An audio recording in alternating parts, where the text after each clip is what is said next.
Inilah namanya apa? Uhud. Ini gunung Uhud nih belakang nih seluruhnya. Gunung Uhud. Ini tadi apa namanya?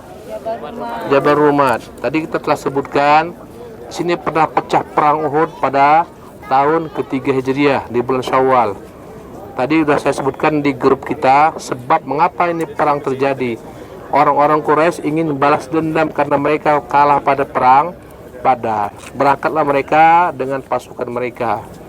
Ya, 3.000 pasukan, sementara pasukan kaum muslimin awalnya 1.000.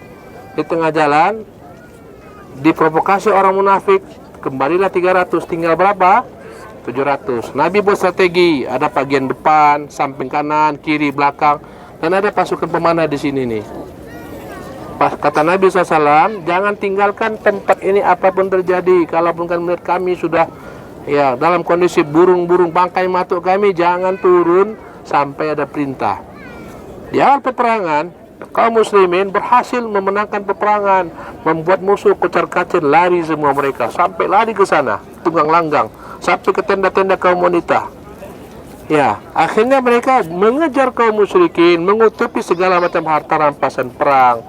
Maka para pasukan pemanah yang di atas bukit ini melihat kawan-kawannya sibuk mengumpulkan harta rampasan perang, mereka pun ingin mengumpulkan pula.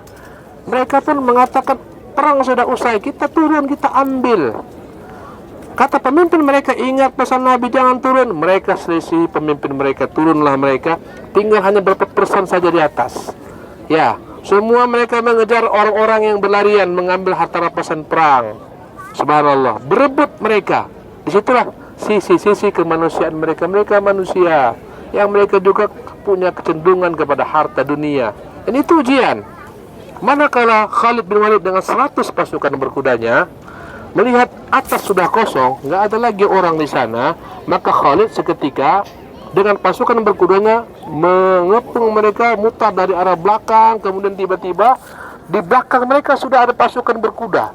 Mereka yang sibuk mengejar, sekarang di belakang mereka sudah ada musuh-musuh. Akhirnya mereka pun panik, ada yang lari ke Madinah, ada yang lari ke padang pasir, ada yang lari ke gunung, ada yang kemana-mana, kocar-kacir.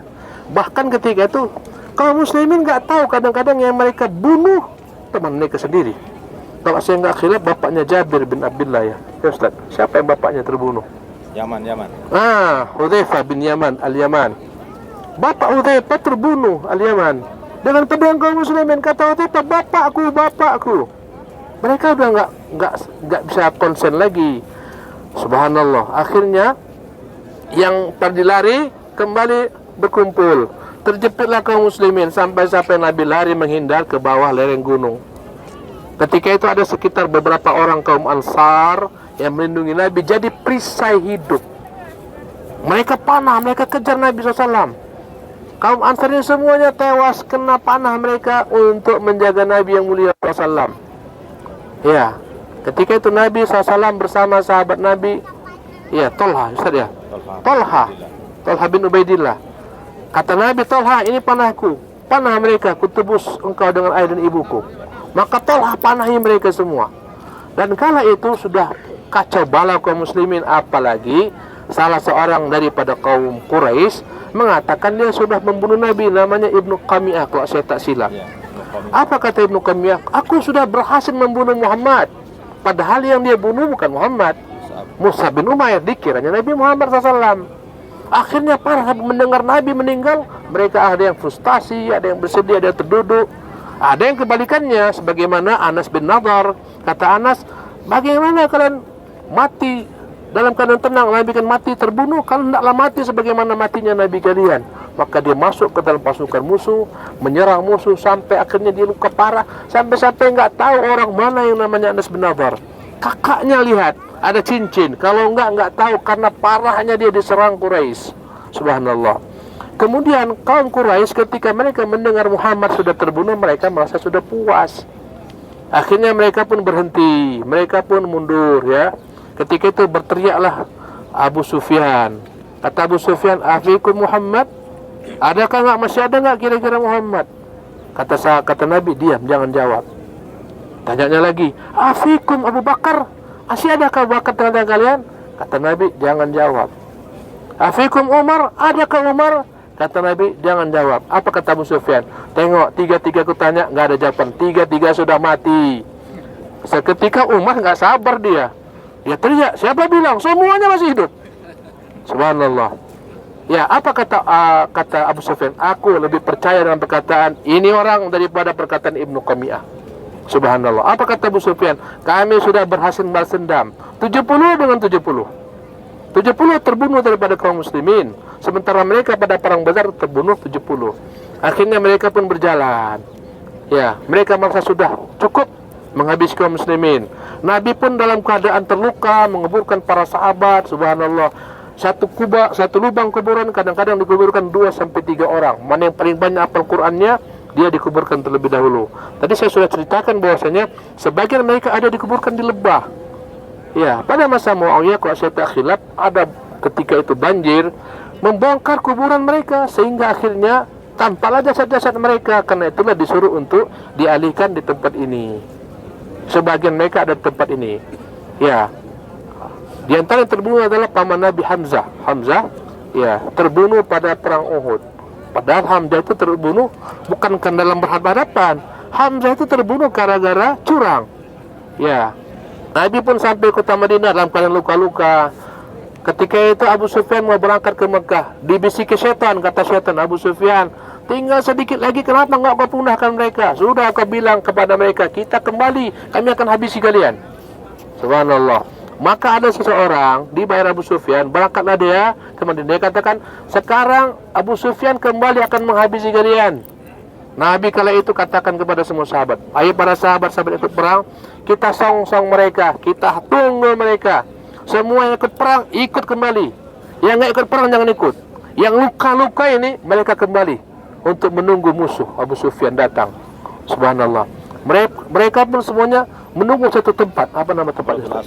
Hamratul Asad. Ya. Di situ mereka tunggu. Seketika mendengar Nabi Muhammad kembali, Abu Sufyan takut. Sedikit saja Muhammad, kami sudah hampir porak-poranda, apalagi dia bawa pasukan-pasukan baru. Akhirnya Abu Sufyan gak berani. Nabi tunggu 3 hari 3 malam. Biasanya ciri-ciri pemenang, setelah peperangan mereka akan tunggu 3 hari 3 malam. Karena itulah kita katakan kaum muslimin kalah, enggak juga.